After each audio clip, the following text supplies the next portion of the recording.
My mum has lived with multiple sclerosis for 35 years. She's now facing imminent respiratory failure and renal failure. My mum is funny, she's wise, pragmatic, and she's just been granted voluntary assisted death in New South Wales, which, if you know how tough the criteria is here, that tells you everything that you need to know about her condition. But here's what might surprise you. She is happier than she has been in years. She's recently joined Spotify for the first time. She has a vehicle. She's driving around. She's got herself a spiritual guru. And she keeps asking me to please be happy for her. Today, she's here to talk about why death isn't the enemy that we think it is, and how choosing her exit is actually bringing her such comfort and relief in these final stages of her life. Let's get to the podcast. Hi, I'm Danielle, and I'm so glad that you're here because together we're going to work through big stuff.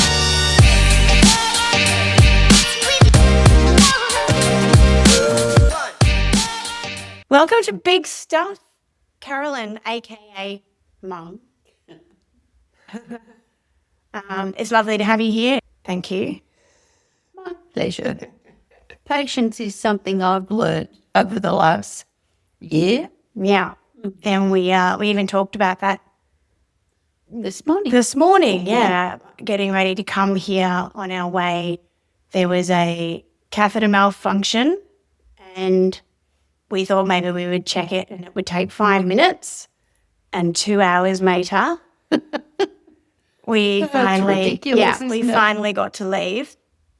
All right, so I have got a list of questions here because you and I can go off on tangents. As we know.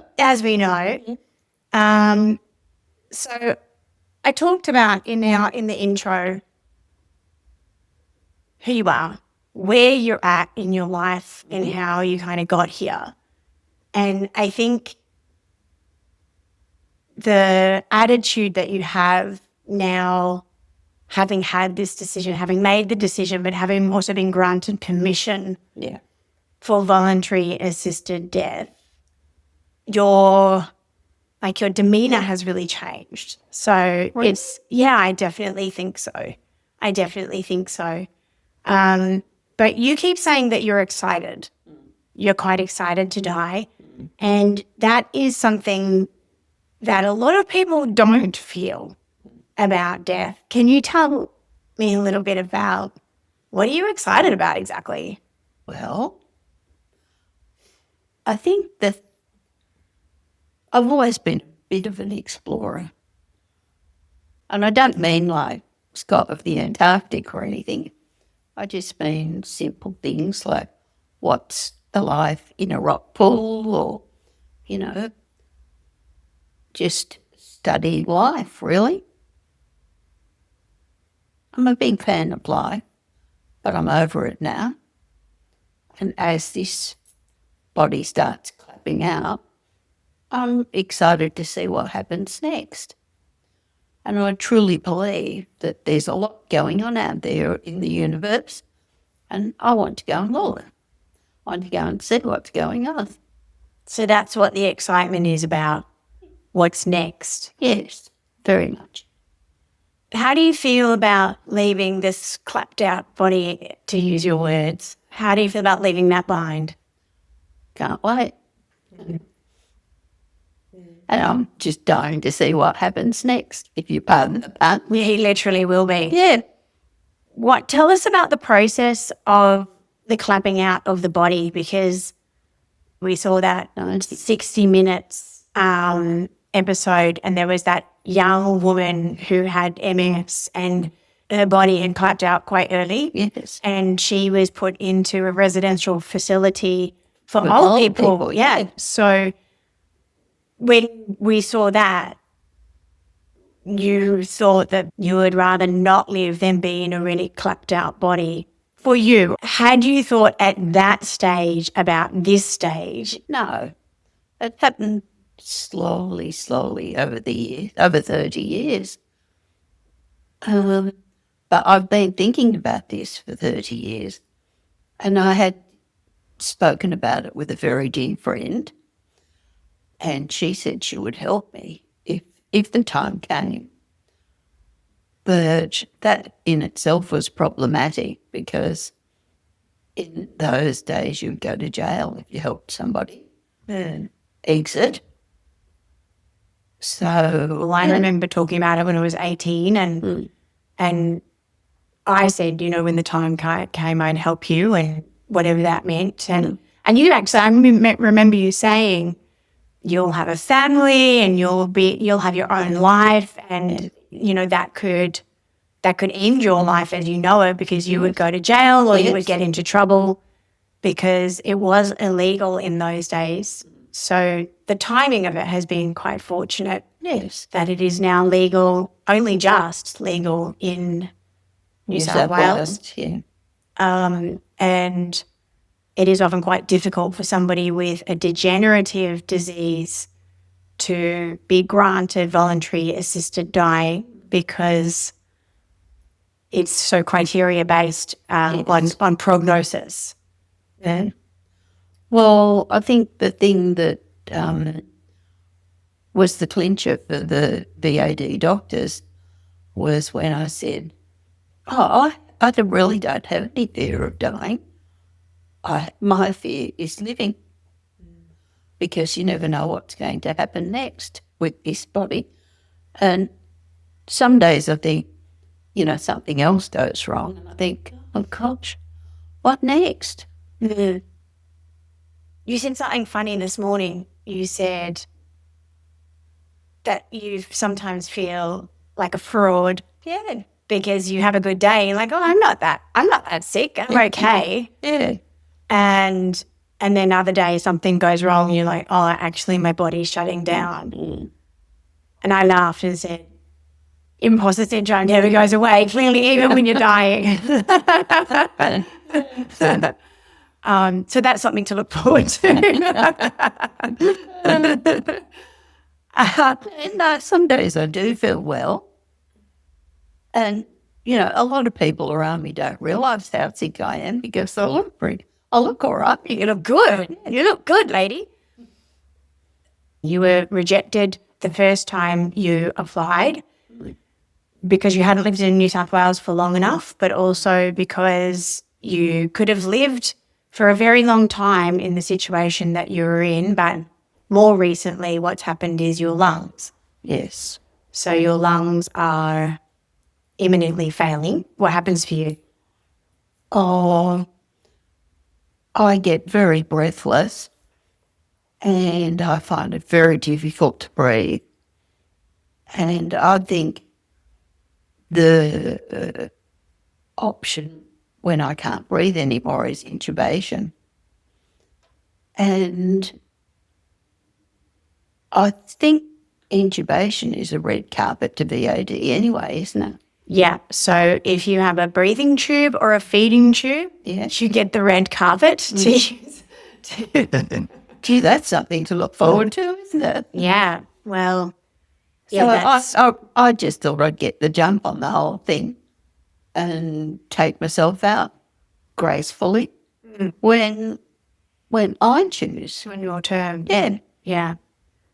And I think that, well, how do you feel about this being a possibility for you or you've been permitted to do this to end your life? Yeah.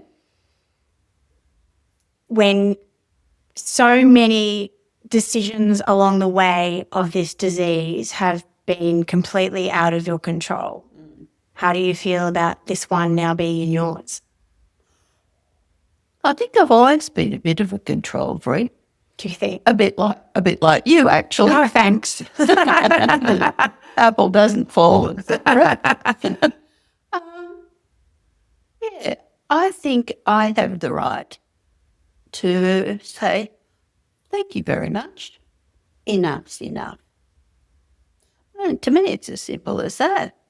Well, I think everybody should have that right. But I think that the thing that actually made it harder for you was being in a care facility, which means that all of your dosing, all of your it's actually been taken out of your hands. You can't even touch a Panadol if you want. You have to ask somebody for it. So it would look pretty sus if you were chipper at dinner and then carked it by the morning with lethal doses of something in your system.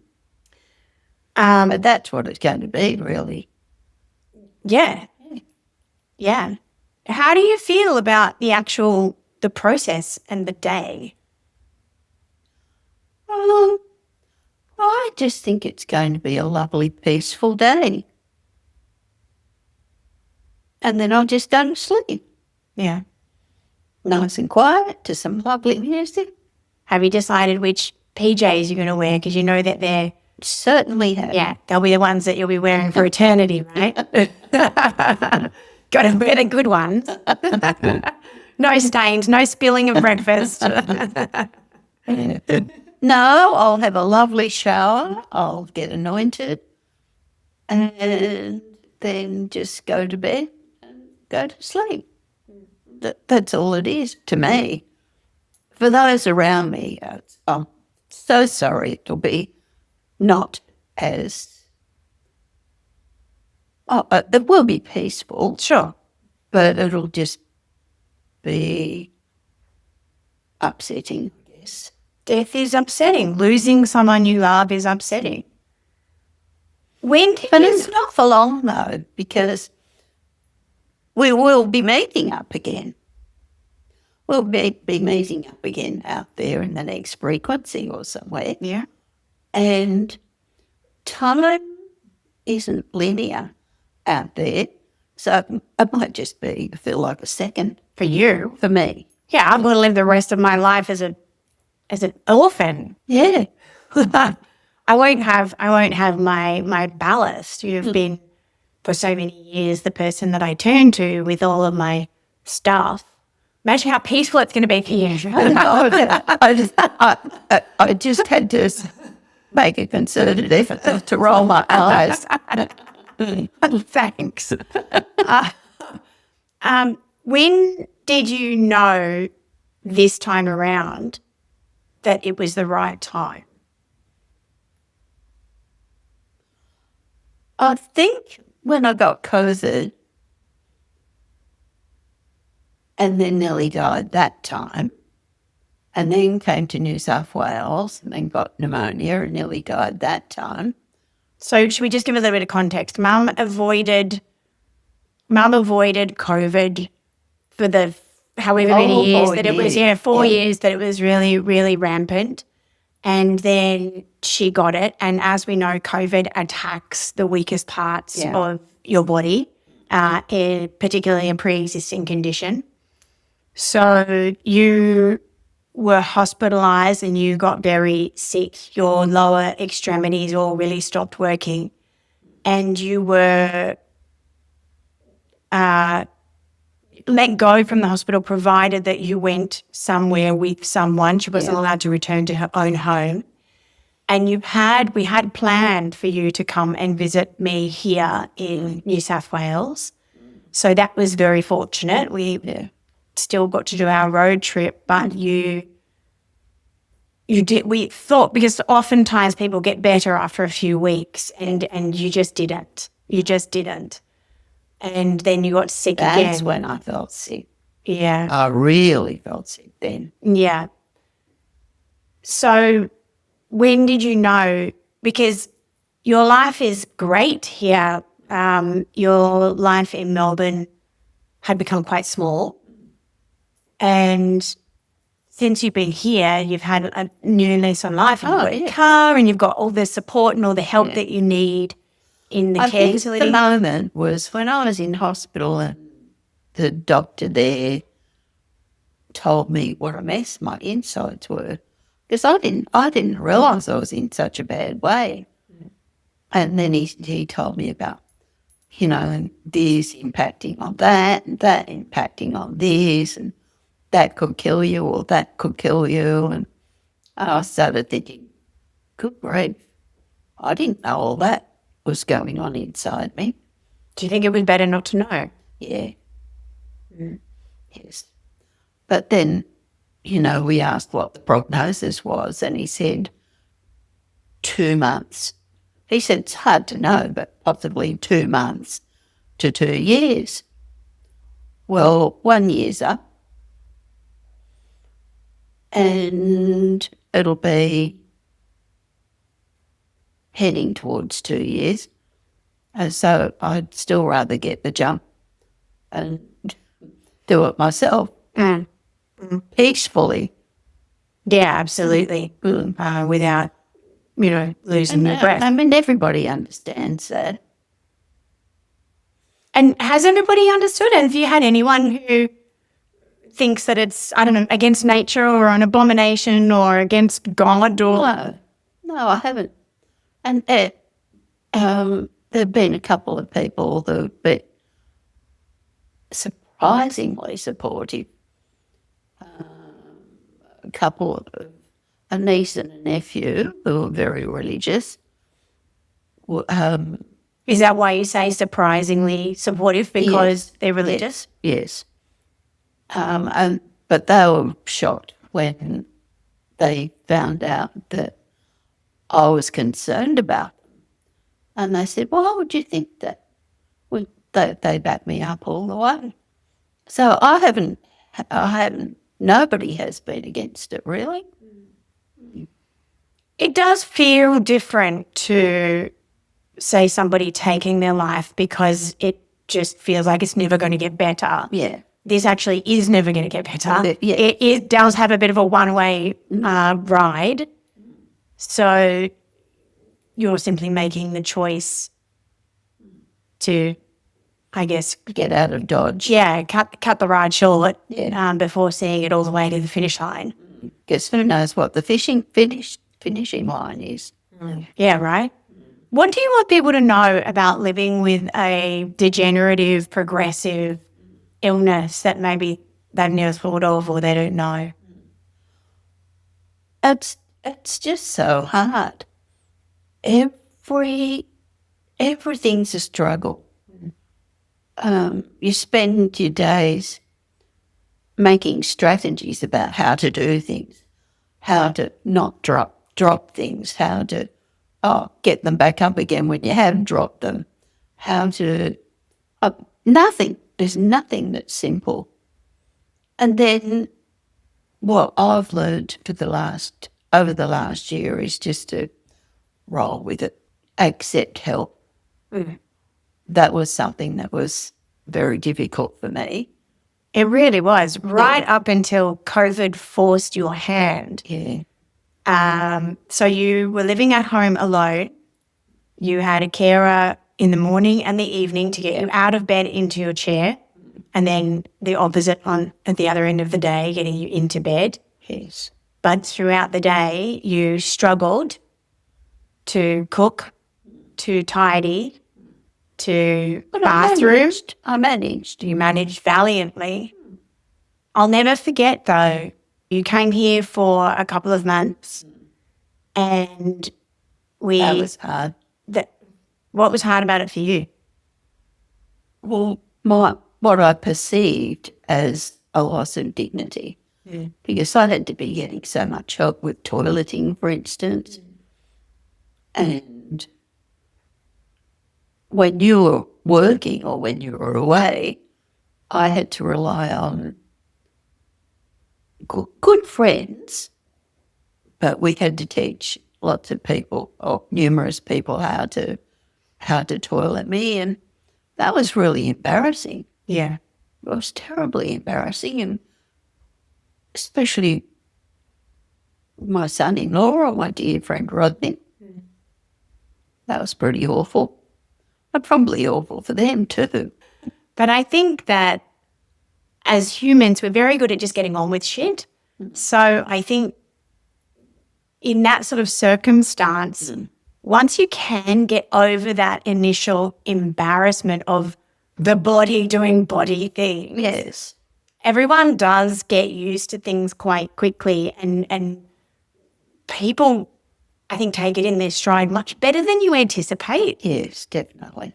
I think when you were here, it was hard for me because Firstly, I'm not patient. Oh, God. Oh, she didn't have to.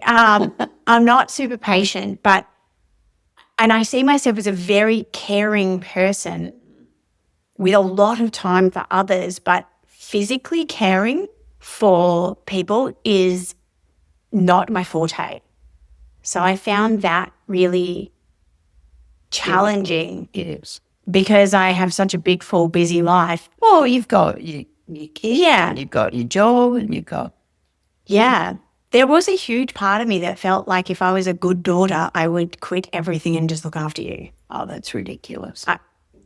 But there's all of that guilt. There's that like family obligation and also the knowing without a shadow of a doubt, if you were well and I was sick, you would drop everything to take care of me.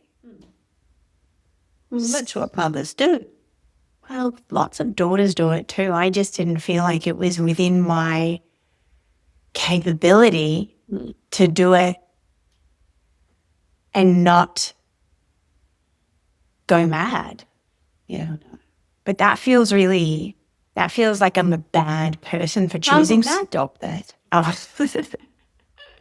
It's instant. Oh God. Anyway, now we've got it on camera that you're a tough mum. I got it from my mother. She was a strong, tough woman. And I am. And you are. And your daughter will be too. I can see it already. Do you think in saying that, do you think that part of this sort of surrender into this part of your life, oh, that's what I was going to say, is I remember when you went into the care facility and you got really emotional and you said, now I can relax or now I can let go. Yes. You said, now I can let go. And what a relief it was to not have to be so strong, not have to be so independent. So it's wonderful to recognize how strong you are and Nana was and I am, and then, of course, Annika. It's wonderful for us to be strong, but there is so much to be said for being able to let go and to accept help or to ask for help. How's life been I'm now getting that... better at it. Yeah. But how's life been now that you're in a place where you've got 24/7 care? Good. I like it. At times I love it. At times, the staff, the way they look after me is wonderful. The way they relate to me is fantastic. And a lot of them get me. There's a lot of humour. Some of the situations one finds oneself in are so ridiculous, they're hilarious. But it's a kind of humour that stays within the whole. Oh, it's like Fight Club. Because I think if you related that to people in the outside world, they would find it funny. They'd probably be horrified. Like macabre humour, double entendre, slightly inappropriate in what kind of direction? Bathroom humour. Bathrooming. Yeah. Toilet. Okay. But also, I'm by far, I think I'm the youngest person there. And so the staff are able to relate to me more easily than to some of the older residents. So when they come in the morning, I turn on music, and we have all singing, all dancing starts to the day, which is a great start to the day. Some of the staff are fantastic movers. So also, there's a lot of Filipinos, and Filipinos love karaoke, right? There's a lot of amazing singers. Good singers, yeah. They love music. So, yeah. So you got Spotify.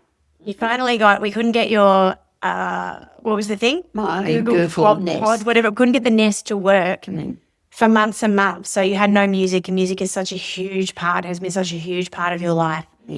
Finally That got, made me sad. yeah, definitely. And saying goodbye to your massive CD collection. That was just, you had the biggest CD collection out of anyone ever. Yeah. But you got Spotify and you have discovered podcasts. And you are, I have said to people, you're giving yourself a PhD in spirituality or whatever. Yes. You've always been a very spiritual person, but it's taken on a different direction right now. And you have a guru. Mm-hmm. Tell us about this exploration of, is it spirituality? Is it what, consciousness? What are you doing? I'm learning what happens out there. Remember there was a conversation with somebody the other day. Oh, the lady astronaut. Oh, yes. Yeah. Dr. Diane McGrath. Diane McGrath, yeah. Interesting. What? I knew that I had one person listening to my podcast. It's like, oh, what am I going to do when you're gone? And I thought what she was saying resonated with me very much. And I thought, she's an astronaut. I'm in training to be a cosmonaut, do you think? Don't know. What do you believe happens? Well, I believe that we move up a frequency or... Everyone? Well, yeah. No matter what you've done, you move up a frequency? Well, levels. Like a video game? Yeah. Levels of... And I believe in karma.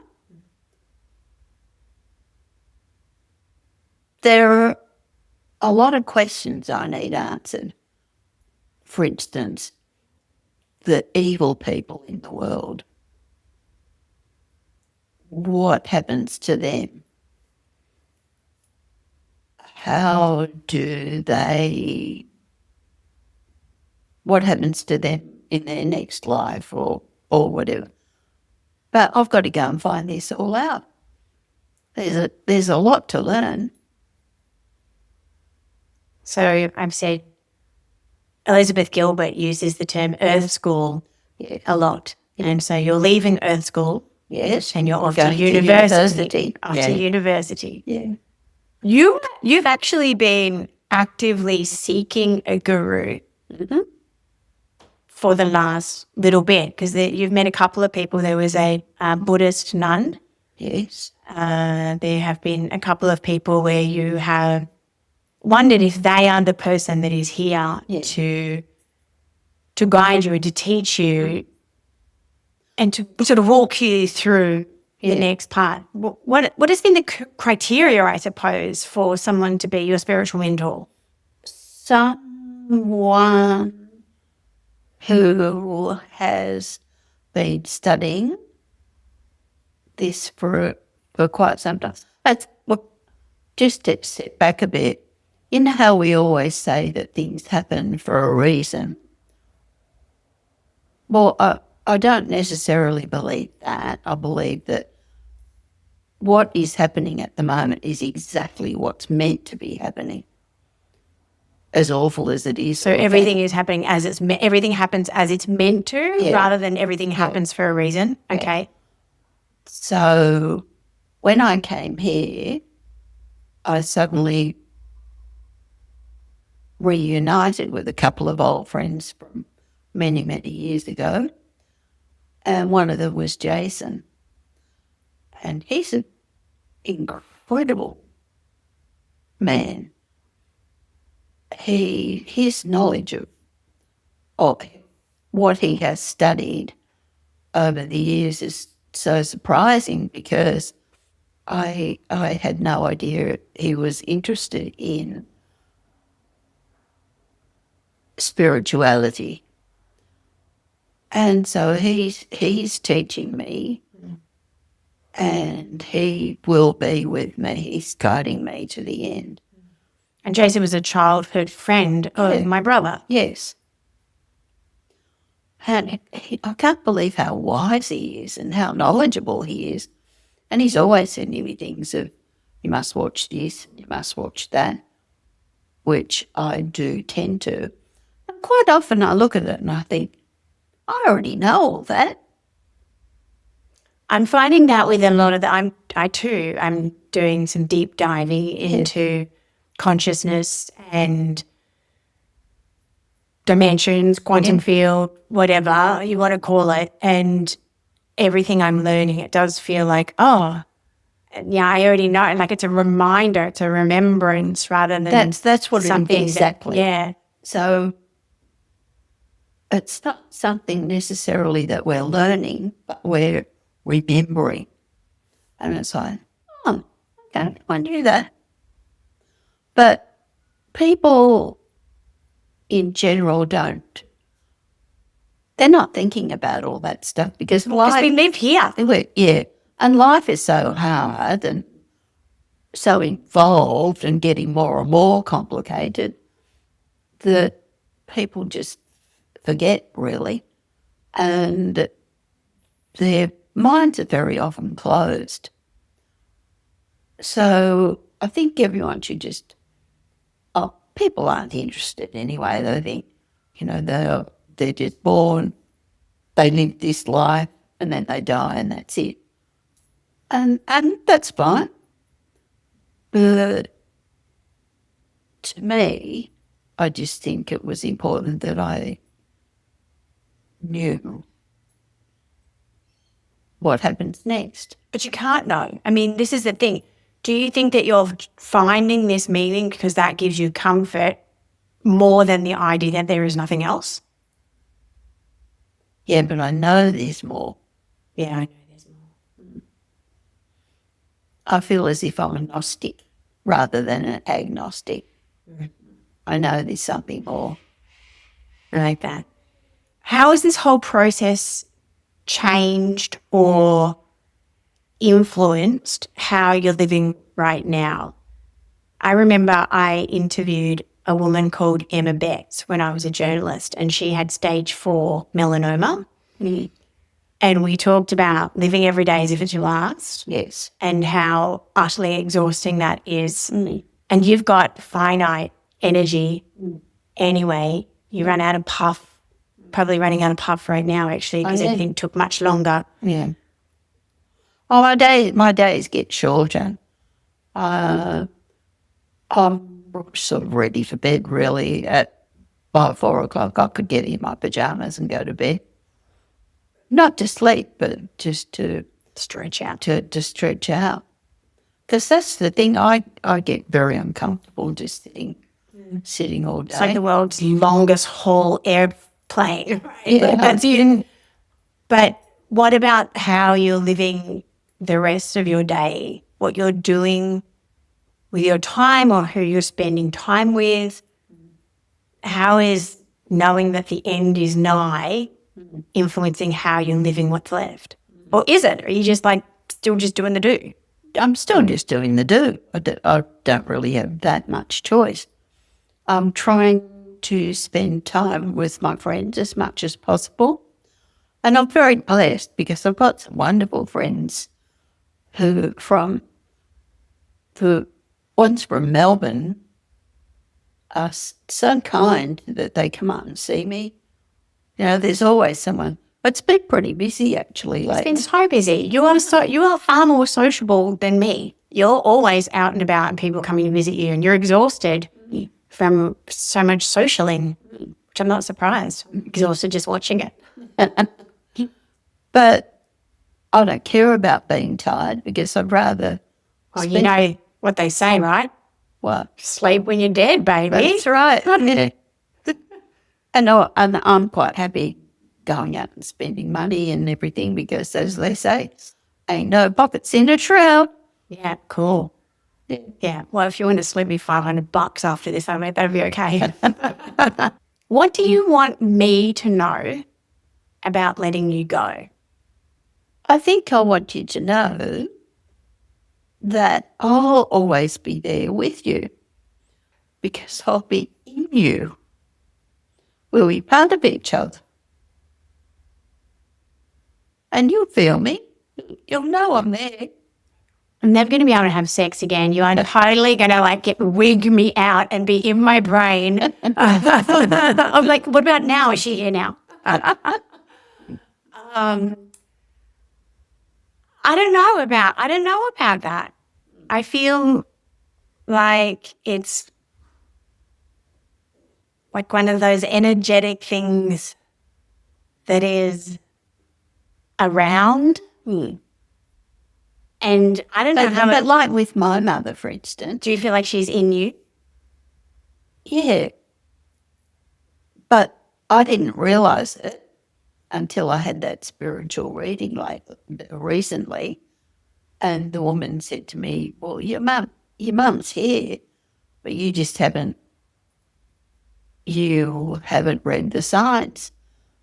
And then suddenly, now I know. So I usually say, hi, Mum, to her in the mornings. And what is the sign? Because there is something that is quite tangible that you see happening in your room. Yeah. What is that? Bathroom light flickers. Especially the woman, Sia, said to me, is there something wrong with your bathroom light? And I said, no. I said, it's an automatic light. It does. When you drive into the door, the light comes on. And she said, no, it's flickering. And, yeah. The light by your bed also flickers, especially when we talk about Nana. Yeah. The light. It's amazing, isn't it? Yeah. And sometimes I look at it and I think, maybe the bulb's just bugging. And then I go, I'm sorry, Mum. Yeah. I forgot to say hello. I think one of the things that I'm happy with this decision, and I am excited for you, and I'm at peace with the journey of the whole thing, because of when I was 13 and you were diagnosed, I thought I was going to be an orphan, by the time I was 16, or much earlier. So I'm nearly 50. So, as they say, you've had a good run.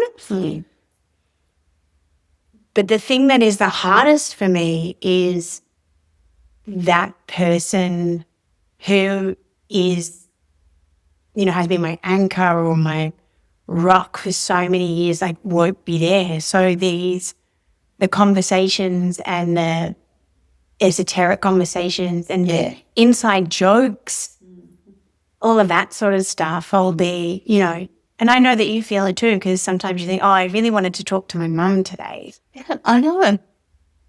So that's the stuff that I'm scared about. Sometimes some of the things that I need to ask her, only she can answer. Yeah, because that's exactly right. Only she can answer. Same was with your father. The last 10 years or so, he and I were able to reminisce, and sometimes when I'm wondering about someone in Jersey and I think, well, Richard would know that, but unfortunately they've all gone. So then you'll know what that feels like too, I'm sorry. But then it's time for you to become somebody's rock and ballast. I'm already weighed down so much by that. I mean, no thanks. I just want to be the kite. And I think it is the natural order. I think it is much more bearable for a child to lose a parent at an old age rather than a premature loss of a parent. And then, of course, there is the natural order of you should be the one going first rather than me. So it was kind of always, this is the best case scenario, really, for us. Because you will be going before it is too awful for you to live, too painful too painful for me to see. Be more traumatic for you, really, I think so. than to see me go to sleep. Yeah, I think so. I think so. Gosh, that'd be horrible. Well, somebody messaged me and said, it's going to be really different with your mum because she is going to be well and then she's going to go to sleep. And that's traumatic. And I thought, like, I mean, I don't know, maybe it will be, but I think the idea of you being well on the day, you being compass, articulate, conversational, we hang out, do whatever we do. Listen to some music. Yeah. Have a cocktail. What's music to die by? What is music to die by? Have you thought about it? Yes, okay. What is it? Vaughan Williams, The Lark Ascending. If someone is listening and they are really struggling with the idea of either their own death or someone they loved imminent passing, what advice would you have for them? Do you mean VAD-wise? No, just dying. Well, we're all dying. It's just a matter of how and when. And it's not something to fear, really. It's something to welcome. Because, you know, in many cultures, death is to be celebrated. So it's not a mournful experience. It's a happy experience. I mean, how you die is not great. Sure. We were talking about that earlier. Even dying of old age, you die of something. Yeah. Very rarely do people just fall asleep. Wouldn't that be wonderful, Wouldn't it? just to fall asleep? Well, you will. Well, I will. But I was having a conversation with an old friend the other night, and I said, I forget that I'm dying sometimes. And she said, we're all dying. And I suppose when people are on the way to 70-odd, they think about it more. 70 is still so young. Yeah, I know. 70 is still so young. But when we were young, when we were kids, we thought 40 was old. We thought 50 was old. How rude. What do you think is the most important thing that you've learned in your 74, almost 75 years that you would like to pass on to maybe everyone or just even your grandkids or me right now? The most important thing that I've learned through life is to love one another and be kind to each other. I've tried to teach my grandchildren kindness. I think you're a very kind person, but there needs to be more kindness in the world, more thoughtfulness. You seem to be getting a bit emotional when you talk about this. Why? What's the emotion? What's happening? Well, lots of people aren't kind. Lots of people are selfish. Lots of people are two-faced. I think honesty is very important. I can't stand two-faced people. Met a few of them in my time. But, yeah, the main lesson, the law of one, you look that up sometime, the law of one, is the simplest thing of all. Love one another. Be kind. And I think that's why I'm so popular where I live. It's because I'm kind to everybody. Yeah, you And really are. I did get in trouble once. I won't go into it too much, but I helped an old lady, and I made the mistake of going into her room. I didn't go unaccompanied. I asked a carer to come with me, but nevertheless I was called to the office. Go to the headmistress's office. Yeah. And told that I'd overstepped the line, etc. And I said, well, I'm sorry, but if somebody asks me for help, it's not within my agent to refuse. And I'll do whatever I can to help anybody who asks me. And you came over to my house and you said, I'd bloody do it again too. She asked for help and I would do it again. Simple as it.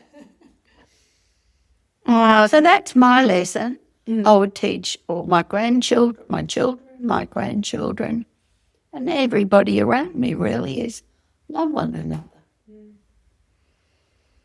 Difficult as it may be, don't judge. Don't judge people because everybody's got a story. Everybody has a reason for why they are the way they are. Yeah, that's so true, isn't it? Yep.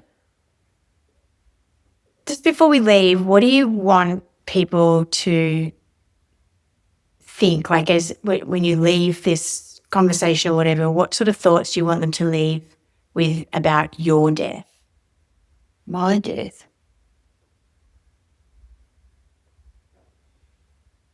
I don't know.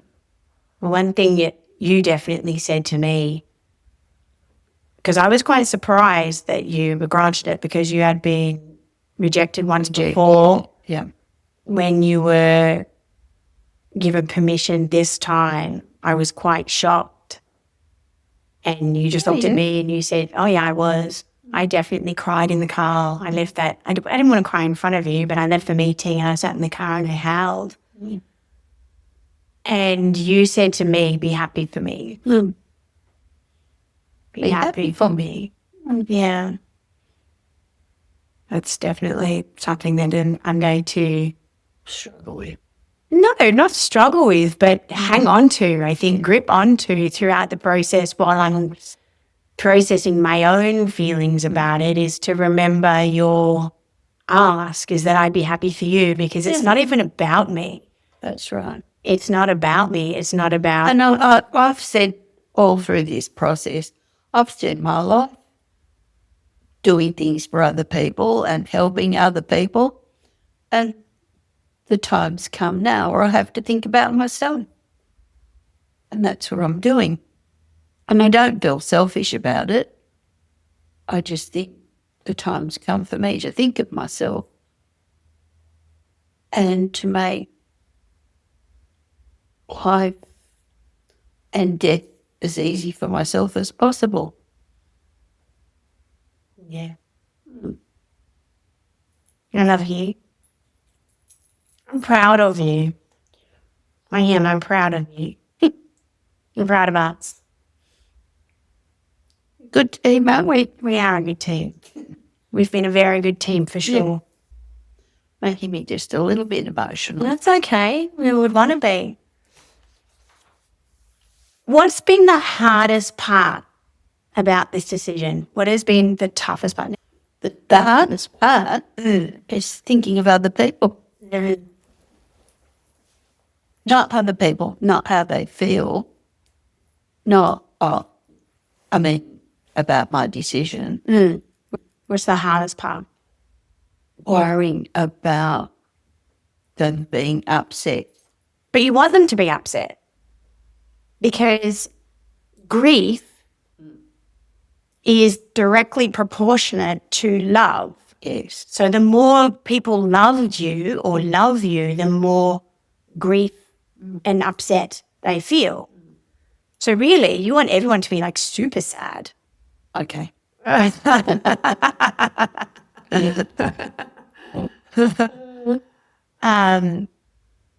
it's natural that you will be making people sad.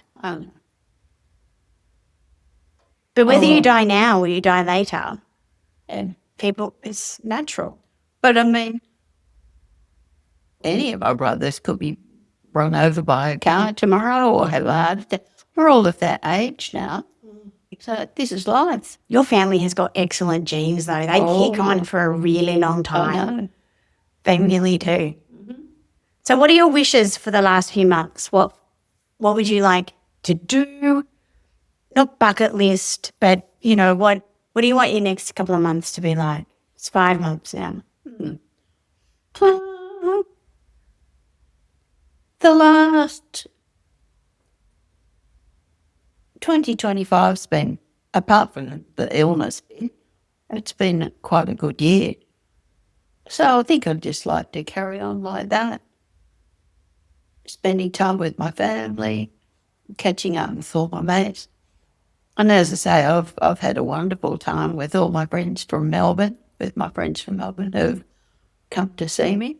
Yeah. Some people will do anything to get people to come see them. Yeah, I had a very good time this year. I love living in this area because there's so much to explore. I've had some really good adventures. And what about your crusade? Being a pain in the butt to the same people. They keep thinking, oh gosh, wish this woman would go away. Well, their wishes will be coming true. So your legacy act is to change the food at the residential facility, change the food there because the food has been unacceptable. Yeah. It is changing. It correct? is changing. Yeah, because the squeaky wheel, you have 4 squeaky wheels that you've been absolutely squeaking. Yeah. And to make the cafe a beautiful place to hang out. A beautiful place, yes. To get the Wollongong Council to make the pathways to the park easier to navigate for the old people who like to go down to the park.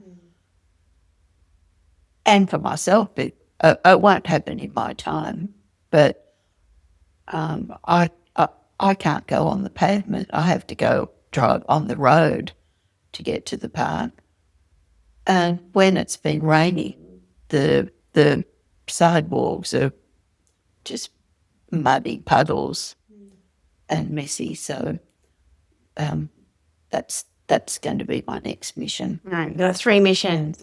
All right, so you better get busy. Yep. You better get busy, but I love that you've got goals Yes. right up until the end. Yeah. And they are things that will impact others after your death. When I phoned up the council to find out if the picnic table and the benches that I've requested in the little park, and they've told me, yes, the request is definitely going through, but I think because of the weather, they're not able to lay the concrete slab for the picnic table. And the lady said, oh, I love what you're doing. She said, it's going to be a really good legacy for you. I'm not doing anything to leave a legacy. I'm just doing to make life nicer and more civilised for the people where I live. Beautiful. I love that. Well, thank you for coming along to talk about your big stuff. My pleasure. And I hope to have you on again as we get a little bit closer to D-Day. D-Day, moving day. Moving day, as it has been coined. Yes. I love you very much. And good chat. Thank you. My mum has asked me, us even, to be happy for her choice. And having just had this beautiful conversation, I can really understand why. What we've just heard isn't really about dying at all. It's about living, about choosing how to live right up until the very end. So there's 2 points I'd like you to think about. What would you change about how you're living right now if you truly believed, like Mum does, that your consciousness continues after death? Would you worry less, maybe, about small stuff? Or would you be kinder? Would you finally have that difficult conversation that you've been putting off, or take that leap, tell someone that you love them? The other thing is, my mum said that the most important lesson that she'd learned in 75 years is simply to love one another and be kind. It wasn't about success or achievement or accumulating more, just kindness. In a world that's increasingly complicated, maybe the answer to living well is actually that simple. Death is going to come for all of us. But how we choose to live while we're here, with courage, kindness, and on our own terms, that's entirely up to us. And as Mum would say, be happy for the choices that set you free. I'll see you next time. I hope that you enjoyed listening to this episode of Big Stuff as much as I enjoyed recording it for you. Now, if you did enjoy this episode, it would really help me if you wanted to share it with just one person that you think is going to get something out of it. And also feel free to drop a comment. All of these things really help podcasts to gain more ears, and that's what we're really here for. Also, be sure to subscribe, then you will never miss an episode. If you want to find out more about me, who I am, what I do, then you can go and check me out at daniellecolley.com.au. I'll see you next episode for more big stuff.